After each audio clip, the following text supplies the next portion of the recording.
সবাইকে ওয়েলকাম। দেখো, আজ আমরা করব ক্লাস 10-এর সম্পাদ্য অর্থাৎ ত্রিভুজের পরিবৃত্ত এবং অন্তর্বৃত্ত অঙ্কন। এই চ্যাপ্টারের কোষে দেখি 11.1-এর দাগে 4 অঙ্কটা। এর আগের অঙ্কগুলো তোমরা যারা এখনো দেখোনি অবশ্যই গিয়ে দেখে নাও। দেখো 4 দাগের অঙ্কটা কি বলছে। 4 দাগের অঙ্কটি বলেছে একটি সমকোণী ত্রিভুজ আঁকো যার অতিভুজের দৈর্ঘ্য 12 সেন্টিমিটার এবং অপর একটি বাহুর দৈর্ঘ্য 5 সেন্টিমিটার।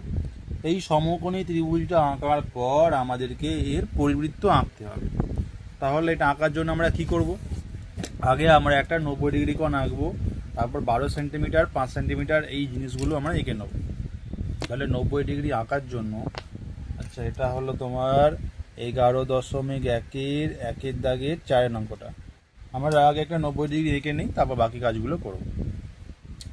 তাহলে 90 ডিগ্রি কোণ আঁকবো। ধরো এখানটায় এঁকে নিচ্ছি একটা র্যান্ডম যে কোনো লাইন টানলে, এবার ধরো চাঁদার সাহায্যে একটা 90 ডিগ্রি কোণ এঁকে নিলে। তোমরা কাঁটা কাপড়ের সাহায্যেও আঁকতে পারো, তোমাদের ইচ্ছে। ধরো 90 ডিগ্রি কোণ আঁকলাম। তারপরে নিচের বিন্দু আর ওপরের বিন্দু যদি যোগ করে দিই আমরা 90 ডিগ্রি কোণ পেয়ে যাব। এই হয়ে গেল আমাদের 90 ডিগ্রি। আর বলেছে 12 সেন্টিমিটার 5 সেন্টিমিটার, সেই দুটো মাপ টেনে নিই আমরা। 12 আর 5।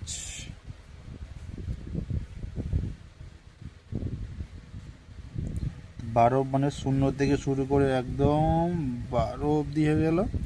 আর একটা 5, 0 থেকে শুরু করে একদম 5। ঠিক আছে, তারা লিখে দেবো 12 সেন্টিমিটার উপরেরটা, নিচে 5 সেন্টিমিটার। এবার ত্রিভুজটা আঁকবো। একটা লম্বা করে লাইন টেনে নেবো। চেষ্টা করবে মাঝামাঝি জায়গায় আঁকার। এই ধরনের ত্রিভুজ আঁকার সময় চেষ্টা করবে মাঝামাঝি জায়গায় আঁকার, তাহলে জিনিসটা সুন্দর হবে দেখতে।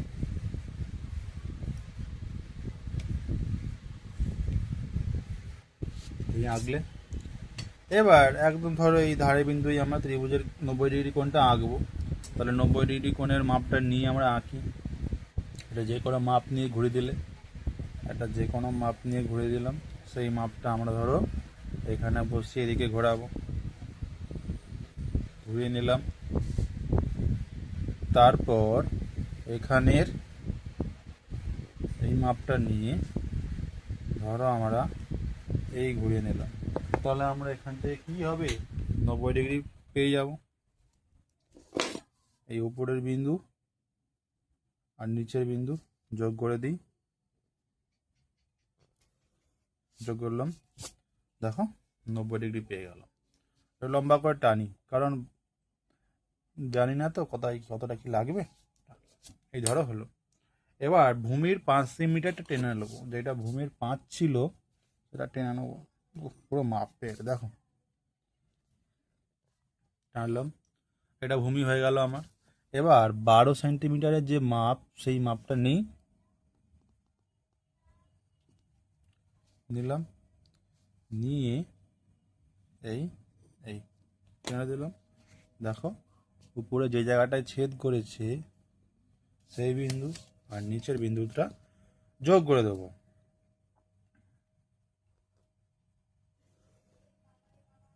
হলো, দেখো ত্রিভুজটা পেয়ে গেলাম। এই হলো আমার সমকোণী ত্রিভুজ যার অতিভুজ 12 সেন্টিমিটার আর ভূমি 5 সেন্টিমিটার, আর এটা 90 ডিগ্রি কোণ। এর নাম ধরে দিয়ে দিলাম আমরা এ, বি, সি, নাম দিলাম ডি। হলো। এবার আমাদেরকে এটা হাফ কাজ হয়েছে, আমাদেরকে করতে বলেছে এর পরিবৃত্ত অঙ্ক। এবার এর পরিবৃত্ত আমরা আঁকবো। দেখো পরিবৃত্ত আঁকার জন্য কি করতে হবে, যে কোনো দুটো বাহুর লম্ব সমদ্বিখণ্ডক আমাদেরকে নির্ণয় করতে হবে। যে কোনো দুটো বাহু, ধরো আমরা লম্ব সমদ্বিখণ্ডক, তো ধরো আমরা অতিভুজ যেটা তার লম্ব সমদ্বিখণ্ডক নির্ণয় করব। প্রথমে ধরো অতিভুজের লম্ব সমদ্বিখণ্ডক মানে এসি। তাহলে অর্ধেকের থেকে একটু বেশি বড় মাপ নিয়ে আমরা এইদিকে ঘুরাবো। সেই একই জায়গায় বসে এই ঘোরালাম। তারপর উপরে এখানটায় বসিয়ে, যেখানটায় আমাদের ত্রিভুজের শীর্ষবিন্দু, এই ঘুরিয়ে দিলাম। তাহলে দুটো বিন্দু পেয়ে গেলাম, এই একটা আর এই একটা। এই দুটো বিন্দু যোগ করলে আমরা এসি যে বাহু আছে তার লম্ব সমদ্বিখণ্ডক পেয়ে যাব। এই বিন্দুটা আর এই বিন্দুটা যোগ করে দিলাম, তাহলে আমরা এসি যে বাহু ত্রিভুজ তার লম্ব সমদ্বিখণ্ডক পেয়ে গেলাম। আরও একটা বাহুর করতে হবে। ধরো আমরা এ বির করলাম, লম্বা লম্বা বড় বড় বাহুগুলো ধরো করতেছি এ বির আমরা লম্ব সমদ্বিখণ্ডক নির্ণয় করব। তাহলে আবার বিতে বসিয়ে একটা মাপ নেব। হ্যাঁ, ধরো এই নিলাম মাপ, আর এই দিকেও ধরো ঘোরাবো। একই রকমভাবে আমরা এই উপরে এতে বসিয়ে এই ঘোরালাম। তাহলে এখানেও আমরা দুটো বিন্দু পেলাম, এই একটা বিন্দু আর ধরো এই একটা বিন্দু। সেই দুটো বিন্দুকে ধরো আমরা যদি জুড়ে দিই, এই জুড়লাম এর সঙ্গে জুড়লাম, তাহলে কি হচ্ছে দেখো কোথায় ছেদ করছে? লম্ব সমদ্বিখণ্ডক দুটো ঠিক অতিভুজের উপর। লম্ব সমদ্বিখণ্ডক দুটো কোথায় ছেদ করছে? অতিভুজের উপর। এগুলো নাম দিয়ে দাও। ধরো এবিসি দিয়েছে তো, ধরো এটা নাম ধরো ডি, ধরো এটা ই, এটা এফ, এটা জি, আর এটা এইচ। যেখানটায় ছেদ করেছে লম্ব সমদ্বিখণ্ডক দুটো সেটা হচ্ছে আমার সেই পরিবৃত্তের কেন্দ্র। এবার এখান থেকে ত্রিভুজে যে তিনটা শীর্ষবিন্দু অর্থাৎ দূরত্ব সমান, তাহলে এখানে বসিয়ে আমরা মাপ নেব। আমরা যে কোনো শীর্ষবিন্দু, আমরা এ এর মাপ নিতে পারি, বা আমরা ধরো বি এর মাপও নিতে পারি, বা সি এর মাপও নিতে পারি। মাপটা একই আসবে। এ পর্যন্ত বা সি পর্যন্ত মাপ নিয়ে আমরা কি করব না, আমরা ঘোরাবো। দেখো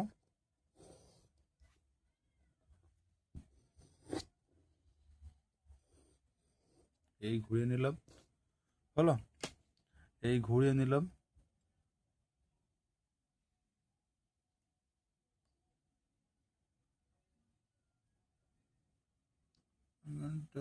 একটু যদি করে নিই, দেখো আঁকা হয়ে গেল। তাহলে পরিবৃত্ত থেকে দিলাম, কেন্দ্রে ধরো নাম দিলাম ও, কেন্দ্রের নাম দিলাম ও। তাহলে ত্রিভুজ, সমকোণী ত্রিভুজ এবিসি এর আমরা পরিবৃত্ত আঁকলাম, ঠিক আছে, এবং তার কেন্দ্রের নাম ও। আর যে পরিকেন্দ্র সেটা অতিভুজের উপর অবস্থিত। আমাদের কি বলেছে? এর ব্যাসার্ধ নির্ণয় করতে বলেছে। তাহলে ব্যাসার্ধ নির্ণয় করব আমরা। আমরা কি বলবো, কেন্দ্র দিকে ধরো, কেন্দ্র থেকে এই পর্যন্ত এটা ব্যাসার্ধ আমাদের। দেখো এটা যদি কেন্দ্র হয়, এটা যদি একটা শীর্ষবিন্দু হচ্ছে, এখানটা তোমার ছেদ করে যাচ্ছে, তাহলে এখান থেকে এতটাই হলো একটা ব্যাসার্ধ। এর মাপটা কত মেপে নিই আমরা, দেখো 6 কত সেন্টিমিটার, 6 সেন্টিমিটার। ব্যাসার্ধ হচ্ছে ব্যাসার্ধ হচ্ছে ও এ। তাহলে ধরো ব্যাসার্ধ লিখলাম ও এ সমান কত না 6 সেন্টিমিটার আমাদের ব্যাসার্ধের মাপ, ঠিক আছে। আর পরিকেন্দ্র অতিভুজের উপর অবস্থিত। ওকে, দেখো না বুঝতে পারলে আমাকে অবশ্যই কমেন্ট করবে, এবং বুঝতে পারলে লাইক করবে। যারা এখনো চ্যানেলটিকে সাবস্ক্রাইব করেনি অবশ্যই করে নাও। দেখো তারপরে অঙ্কটা কি বলছে, 5 দাগের অঙ্কটা। একটি ত্রিভুজ আঁকি যার একটি বাহুর দৈর্ঘ্য 6.7 সেন্টিমিটার এবং বাহু সংলগ্ন কোণ দুটির পরিমাপ 75 ডিগ্রি আর 55 ডিগ্রি। তাহলে এখানে দুটো কোণের মাপ বলেছি আর একটি বাহুর মাপ বলেছে, ঠিক আছে। একটি বাহুর দৈর্ঘ্য 6.7 সেন্টিমিটার এবং বাহু সংলগ্ন কোণ দুটির পরিমাণ 75 ডিগ্রি এবং 55 ডিগ্রি। তাহলে আমরা এঁকে নেই আগে, এঁকে নিই। তাহলে আমরা আগে 6.7 সেন্টিমিটার মাপটা এঁকে নিই, তারপর আমরা বাকি কাজগুলো করব। দেখো কিভাবে হচ্ছে।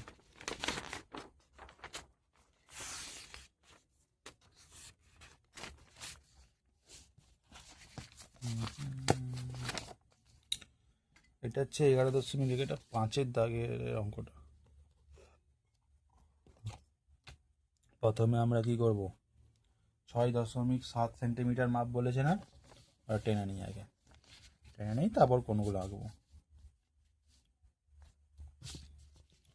6.7 এখানে ধরো আঁকতেছি, 0 থেকে 6, 5, 6, 7, এই হয়ে গেল আমার 6.7 সেমি। এবার ধরো আমরা আঁকবো 75 ডিগ্রি আর 55 ডিগ্রি। তাহলে কোন দুটো এঁকে নিই, চাঁদা সাহায্যে এঁকে নেবো। ধরো এখানে আমরা 75 ডিগ্রি কোনটা আঁকবো, একটা যে কোনো লাইন টানবো প্রথমে, তারপর ধরো 75 ডিগ্রি কোণ, তো এইখানে এটা বসিয়ে এই 75 ডিগ্রি কোণ আমরা ধরো আঁকলাম। এবার আমরা বিন্দু দুটো জুড়ে দেবো, তাহলেই হবে। তাহলে এটা আমাদের কত ডিগ্রি, 75 ডিগ্রি। এবার আর কি বলেছে, 55 ডিগ্রি বলেছে একটা। ধরো একই রকম ভাবে এখানেও একটা 55 ডিগ্রি কোণ আঁকবো।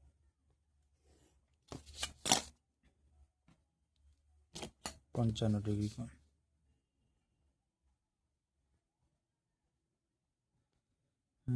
পঞ্চান্ন, এই যে 50, তারপরেই 55, জুড়ে দেওয়া বিন্দু দুটো, এই বিন্দু দুটো দিয়ে দিলাম। তাহলে এটা আমার কত হলো, 55 ডিগ্রি কোণটা আঁকলাম। এবার ত্রিভুজটা আঁকি, তারপর আমরা এর পরিবৃত্ত আঁকবো, ঠিক আছে?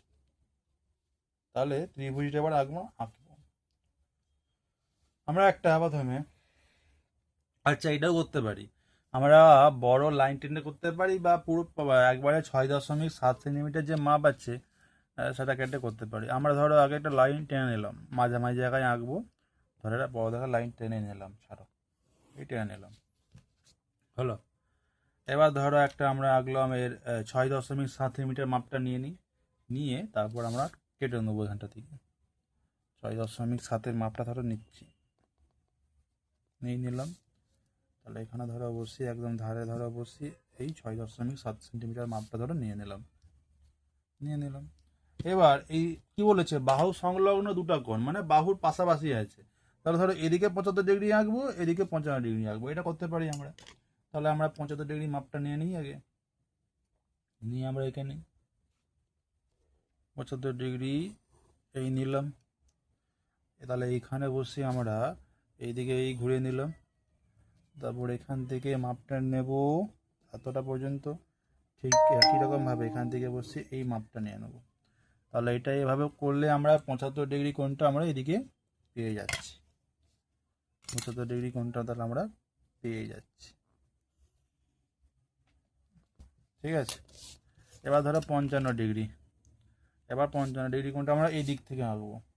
তাহলে একই রকমভাবে ধরো আমরা কাঁটা কম্পাসটা বসিয়ে লেড কম্পাসটা বসিয়ে আমরা এইদিকে ঘুরে নিলাম। তারপর ধরো এই 55 ডিগ্রি কোণটা আমরা এখানে বসে ধরো আমরা ঠিক এই ঘুরিয়ে নিলাম, হলো। এবার ধরো আমরা আঁকবো। এবার ধরো এই বিন্দু আর এই বিন্দু আমরা জুড়ে দিলাম, হয়ে গেল। দেখো এখানে ছেদ করতেছে, এর নাম দিয়ে দাও ই, এর নাম দিয়ে দাও বি, নাম দিয়ে দাও সি, এর নাম দিয়ে দাও ডি দাও।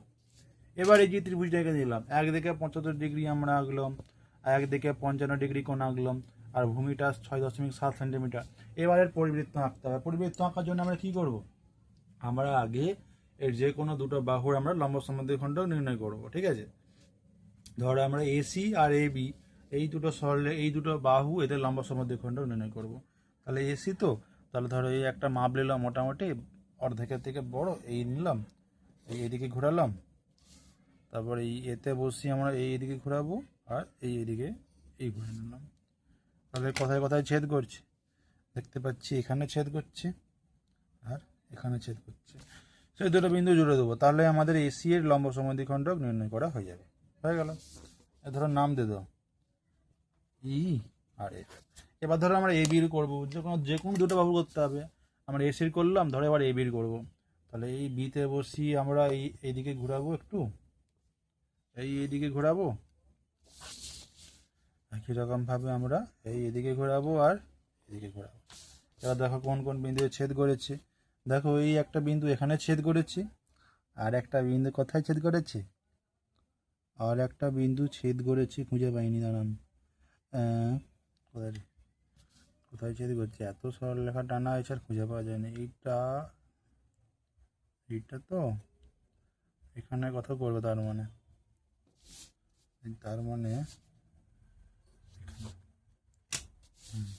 এই যে এখানটায় ছেদ করেছে, তাহলে আমরা টানবো, টানলাম। এর নাম দিয়ে দাও ধরো ইএফ তো জিএইচ দিয়ে দাও, জিএইচ। তাহলে তারা যে পরস্পরকে ছেদ করছে এই বিন্দুতে, তাহলে এটা হলো আমার সেই পরিবৃত্তের কেন্দ্র, এই ধরো নাম দিয়ে দিলাম ও, ঠিক আছে? এবার আমরা ব্যাসার্ধের মাপটা নিয়ে ঘুরিয়ে দেবো, তাহলে আমাদের বৃত্ত আঁকা কমপ্লিট হয়ে যাবে। এই ওতে বসি এই পর্যন্ত মাপ নিতে পারি, বা যে কোনো শীর্ষবিন্দু পর্যন্ত মাপ নিতে পারি, একই ব্যাপার। তাহলে ওতে বসিয়ে এ পর্যন্ত মাপটা নিয়ে আমরা এই ঘুরিয়ে নেব। চেষ্টা করবে একবারে ঘোরানোর, তাহলে কি হবে, ডবল লাইন হবে না, ছবিটা আঁকা ভালো হবে। দেখো আঁকলাম, সুন্দর একটা বৃত্ত হয়ে গেছে। এভাবে আমরা আঁকতে পারি, ঠিক আছে। তাহলে এর পরিব্যাসার্ধের মাপ কত? পরিব্যাসার্ধ আমরা টেনে নিই, ও থেকে এ পর্যন্ত টেনে নিলাম, ও থেকে একদম এ পর্যন্ত আমরা পরিব্যাসার্ধ টেনে নিলাম, যার মাপ কত, ও এর মাপ শুনে দেখো কত হচ্ছে, 4.5 সামথিং এরকম। তাহলে ব্যাসার্ধ সমান ও এ সমান 4.5 সেন্টিমিটার মতো আসতেছি, দেখো 4.5। আর এর পরিকেন্দ্র কোথায় আছে? ত্রিভুজের ভেতরেই আছে, ঠিক আছে। কি বলে তারপরে ছোট দেখো কি বলেছে, তারপরের ছবিটা বলছে এবিসি একটি ত্রিভুজ যার ভূমি 5 সেন্টিমিটার, এবিসি 100 ডিগ্রি, এবি সমান 4 সেন্টিমিটার, অর্থাৎ দুটি বাহুর মাপ বলে দিয়েছে আর একটা কোণের মাপ বলে দিয়েছে, ঠিক আছে। তাহলে আমরা কি করবো, আগে যেগুলো দরকার সেগুলো আমরা এঁকে নেই। আমরা 100 ডিগ্রি কোণ আঁকবো, আর একটা 5 সেন্টিমিটার, একটা 4 সেন্টিমিটার আঁকবো। দেখো কিভাবে হবে। একটা 100 ডিগ্রি আঁকি আগে আমরা, এটা কত দাগের অঙ্কগুলো, 6 দাগের। তাহলে আগে আমরা একটা 100 ডিগ্রি এঁকে নিই। একটা যে কোনো লাইন টানলাম, ধরো প্রথমে একটা লাইন টানবো, এই টানলাম। চাঁদা বসাও, চাঁদা কোথায় বসাবে, চাঁদা যেখানে পারে বসাতে পারো, এইদিকে বসাতে পারো, ওইদিকে বসাতে পারো। এই বসালাম এখানে বা ধারের দিকে বসালাম, এই 100 ডিগ্রি এইদিকে আঁকবো। এই তোমার লাইন টানো এইদিকে, তারপর এই টানলাম, এই হয়ে গেল আমার 100 ডিগ্রি হয়ে গেল। আর কি বলছে, আর বলছে দুটো বাহুর দৈর্ঘ্য, একটা 5 একটা 4, নাম দাও। আচ্ছা, এটার নাম এবিসি, যখন নাম দিয়ে দিয়েছে তাহলে আমরা লিখে দেবো এবিসি। বিসি বলেছে, বিসি মানে এই বিসি মানে 5 centimetre, BC 5 centimetre, BC BC. তারপর ধরো বলেছি এবি, এবি 4 সেন্টিমিটার, টানা দাও, 1 2 3 4, এ বি 4 সেন্টিমিটার। এইবার আঁকো ত্রিভুজ। তাহলে কি করব, একটা লাইন টানি লম্বা দেখে, ঠিক আছে, লাইন টানো, এই টানলাম। এবার 100 ডিগ্রি কোণ এঁকে দাও, একদম ধারের দিকেই ধরো আঁকলাম, 100 ডিগ্রি কোণটা ধরো আঁকবো, মাপলাম, এই বসালাম, এই ঘুরিয়ে দিলাম, সেই একই রকম ভাবে এই বসিয়ে এই ঘুরিয়ে দিলাম। তারপর এখান থেকে এতটা পর্যন্ত মাপ নেব, এখান থেকে এতটা পর্যন্ত মাপ নেব, এই বিন্দু পেয়ে গেলাম, হ্যাঁ। তারপর এই লাইন টানবো, এই টানলাম লম্বা করে, তাহলে আমার এবিসি পেয়ে গেলাম। বিসির মাপ কত বলেছিল, এটা তো বি বিন্দু, এটা তো বি, বিসির মাপ কত, 5 সেন্টিমিটার। তাহলে 0 থেকে শুরু করে 5 পর্যন্ত মাপটা নেব, নিলাম। তাহলে এই 5 সেন্টিমিটার, তাহলে এটা হলো কত, এটা হলো সি। আর এবি কত, এবি হলো 4 সেন্টিমিটার, 4 সেন্টিমিটার মাপটা এই নিয়ে নিলাম। তাহলে এ আর সি জুড়ে দাও, এ আর সি জুড়ে দাও, জুড়ে দিলাম। তাহলে এ বি সি পেয়ে গেলাম, ত্রিভুজটা পেয়ে গেল। এবার আমরা পরিবৃত্ত আঁকতে হবে। পরিবৃত্ত আঁকার জন্য আমরা ঠিক একই রকম ভাবে কি করব, যে কোনো দুটো বাহুর লম্ব সমদ্বিখণ্ডক নির্ণয় করব, যে কোনো দুটো বাহুর লম্ব সমদ্বিখণ্ডক নির্ণয় করব, ঠিক আছে, করব। চলো ধরো আমরা এসির করব, ধরো আমরা এসির করব, তাহলে একটা অর্ধেকের থেকে বেশি মাপ নেব। ধরো এই এইদিকে ঘোরালাম, এই এদিকে ঘোরালাম, কি ঘোরাবো, কি কষ্ট, পেয়ে গেলাম। ধরো এখানটা একটু মুছে দাও, এই যে তাহলে এই বিন্দু আর এই বিন্দু জুড়ে দেবো, এই জুড়ে দিলাম। তাহলে আমরা এসির লম্ব সমদ্বিখণ্ডক পেয়ে গেলাম। এবার ধরো বিসির করবো। তাহলে এই একই রকমভাবে ধরো এই উপরে ঘোরালাম, এই নিচে ঘোরালাম, তারপর ধরো এই উপরে ঘোরালাম, এই নিচে ঘোরালাম, তারপর ধরো এই উপরে বিন্দু, এই নিচে বিন্দু, তারপর ধরো জুড়ে দেবো, জুড়ে দিলাম, পেয়ে গেলাম। তাহলে লম্ব সমদ্বিখণ্ডক দুটো পরস্পর কথা ছেদ করেছে। দেখো ত্রিভুজের বাইরে ছেদ করছে, ভিতরে কিন্তু করেনি। ধরো এটা ই, এটা এফ, এটা জি, এটা এইচ। দেখো লম্ব সমদ্বিখণ্ডক দুটো পরস্পরকে ত্রিভুজের বাইরে ছেদ করছে। এবারে বাইরের দিকে মাপ নিয়ে ঘোরাবো। ধরো এখানে বসে এই উপরে এ পর্যন্ত মাপটা ধরে নিলাম,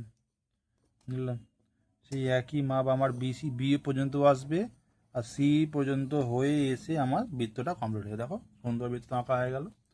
তাহলে এখানে আমাদেরকে এবার পরিব্যাসার্ধ আঁকতে হবে।